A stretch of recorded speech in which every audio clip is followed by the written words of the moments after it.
Thank you. I want you for a moment to imagine and think about what your life would be like without something as commonplace as antibiotics. How many surgeries that you've had could you have had? How many infections you've had in your life would have self-resolved? How many of us would even be here without the discovery of antibiotics? What I get really excited about is not just to think about the past, but what's happening now. So what revolutionary technologies could be as impactful as something like antibiotics? Well, I'm here today to talk about one of those, and it's the idea of hacking the immune system, and it very well could be the next greatest medical innovation since antibiotics. And I'll talk a little bit today about the tools needed to make that happen. So going back, I'm a big fan of history, if you couldn't tell. Go back 2,400 years to the time of Hippocrates, and those intellectuals and practitioners of medicine actually understood something really important, which is that our bodies are the true healers of disease. I mean, we treat disease now with a lot of different things, but if you just think about it, it's really something that happens within us. And what's going on there is we have this miraculous system called an immune system. And when I think about it, just think about how many things and pathogens your body has been exposed to, but that you've survived. And the immune system can fight those and battle those. And not only that, it actually has a memory. Your immune system remembers what it was exposed to. And that just blows my mind. As a scientist, as a businessman, I think that's incredibly exciting. And then if you think about something like cancer, some scientists speculate that cancer spontaneously forms in our body every day, cancerous cells. But it's our immune system that recognizes those and stops those. And that how we think about cancer, what we define cancer as, is really when the immune system doesn't recognize a cancer cell and it grows out of control. So the crazy, exciting thing about the immune system, and the question I'll pose today, is what if we could actually hack the immune system so that we could teach it or train it to recognize those otherwise unrecognizable cells, those cancer cells. To kind of get into that and explore that a little bit, we got to first take a look at what's in the blood. So there's over 200 cell types in your body.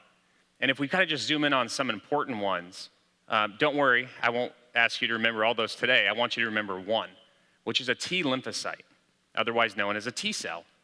And when I think about T cells, I don't know, for me, I like analogies. So think about a T cell as the tank of the immune system. It can shoot holes into cancer cells if it knows where to aim. But if it doesn't know where to aim, how can it go and deploy and kill the cancer? So there's a way to actually teach the immune system, something called cell therapy. A specific form of T cell therapy is called CAR-T therapy. And I like to think about it as hacking the immune system. So to kind of look at that process, the first thing you have to do is you have to go and get billions of white blood cells out of the body. And then we got to get those T cells out, our tanks, out of all those billions of T cells. Once we have those, we can then activate those T cells, essentially turn on biological mechanisms so that it can essentially be genetically engineered, I like the word trained much better, to then be grown up or cultured so that you can put it back in the body, and now those T cells recognize the cancer that it didn't recognize before. And in doing so, can actually essentially completely eliminate the cancer from your body. So this is happening right now. There's 7 FDA-approved therapies for CAR-T therapy, a lot of blood cancers. There's thousands of clinical trials, new clinical trials going on with this. Because just think about it. It's not just applicable to cancer. Maybe you could do this with viruses. Maybe you could do this with diabetes. And maybe even you could use this with stem cells to reverse the effects of aging. All those things are possible, and many of those are actually happening right now. There's work going into that. So it's an amazing technology. Just think about the future. What will a life after the broad deployment of cell therapy look like? And will it be similar like antibiotics, where the life expectancy was about 47 years before antibiotics? And think about what it is today. So there's another part to the story. Not all is well. As exciting as this is, not all is well. And the reason is cell therapy is incredibly complex. So you saw the process I showed. That can take as long as 3 weeks. It can cost as much as $300,000. And there's also massive limitations on how many of those therapies you can produce at a time, because it's basically customizing a patient like single blood bag at a time versus a lot of our drug molecules are manufactured in masses. So it's a very unique problem because we're using cells as medicine instead of compounds. And what that looks like in a real life setting, I wanted to share an example of that. James McGarry is a high school classmate of mine back in Bakersfield, California. James was a very healthy, strong young man, and he entered a battle with cancer. And on the right here, you can see where after chemotherapy, after radiation, when there was no other options, he entered a clinical trial for cell therapy, a T-cell therapy. And you see in this picture, that's where he's actually getting those billions of cells collected, those white blood cells, and then they would need to go do the T cells and the process I showed before. But he actually passed away before the manufacture of that 3-week time period was complete. So we think three weeks is too long, and we can do better. To look in that in a little bit more detail, this idea of billions of cells, just to kind of give you the engineering problem, if I gave you a blood bag of mine and said, can you please get the T cells? That's like giving you a bowl of 1 billion M&Ms and saying, can I have the blue ones, please? How would you do that? How would you actually deploy technology that can improve that workflow, that cell therapy workflow, and work in that engineering way to isolate those cells you want?